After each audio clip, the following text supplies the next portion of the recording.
Yang pertama bicara kesalahan suami ya.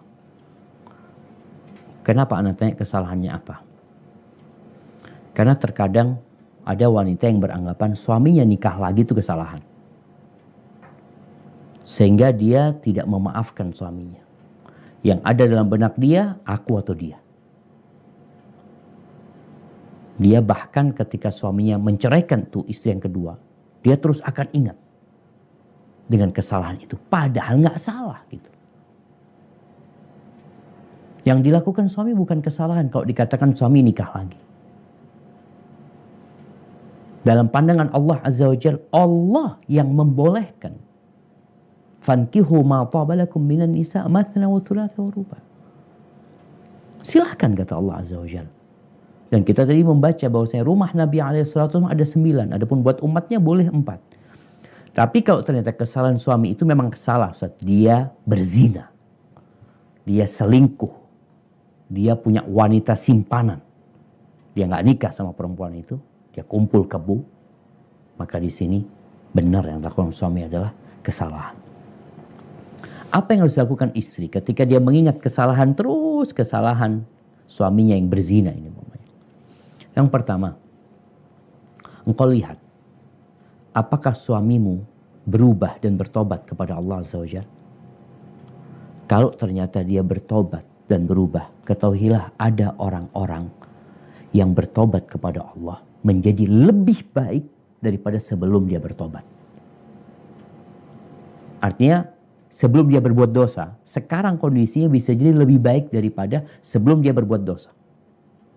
Bagaimana cerita wanita Al-Ghamidiyah di masa Nabi SAW yang berzina, hamil dari zina, sampai terakhir dia dirajam. Ketika Nabi mensolatin perempuan itu, Umar bin Khattab radhiyallahu ta'ala anha mengatakan, "Atusalli 'alaiha ya Rasulullah wa qad zanat." Engkau mensolatin dia sedangkan dia sudah berzina. Bayangin, Umar masih mengingat kesalahan perempuan ini, dia berzina. Gimana engkau mensolatin dia?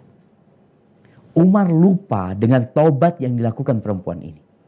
Maka Nabi mengingatkan kepada Umar bin Khattab radhiyallahu ta'ala anha, "Laqad tabat taubatan law qusimat ala 70 min ahli al-Madinah lawasi'athum." Umar, ini perempuan sudah taubat. Kalau taubatnya dia dibagikan kepada 70 penduduk Madinah yang melakukan dosa, itu 70 orang semuanya diampuni dosanya. Bayangkan. Taubatnya cukup untuk mengampuni dosa 70 orang. Padahal sebelum dia melakukan zina, dia nggak kayak gitu. Maka bagi para istri, kalau memang suaminya bertobat, hendaklah berbaik sangka sama suami. Karena tadi wasiat Nabi SAW, lihat kepada kelebihannya, jangan lihat kepada kekurangannya. Namun perempuan ini punya sifat mengingat kesalahan. Sampai kata Nabi SAW, kalau suamimu berbuat baik kepadamu 1 tahun, lalu engkau melihat kesalahan, tuh perempuan akan mengatakan, aku gak pernah melihat kebaikanmu sedikit pun. Padahal gara-gara 1 kesalahan.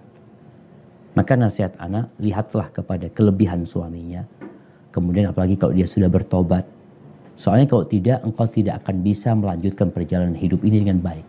Engkau akan selalu mengingat, mungkin juga akan membuatmu tidak melayani suami dengan baik.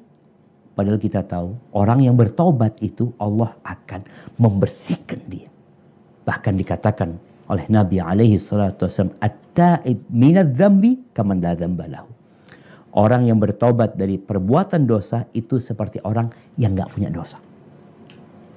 Kalau memang suamimu bertobat. Tapi kalau nggak bertobat suamimu, maka kenapa mempertahankan rumah tangga yang seperti itu? Yang mungkin akan anak-anak kesian ini itu. Kalau engkau kesian sama anak-anakmu, maka berpisah dengan suami pelaku dosa yang tidak bertobat menjadi solusi demi baiknya anak-anak kita.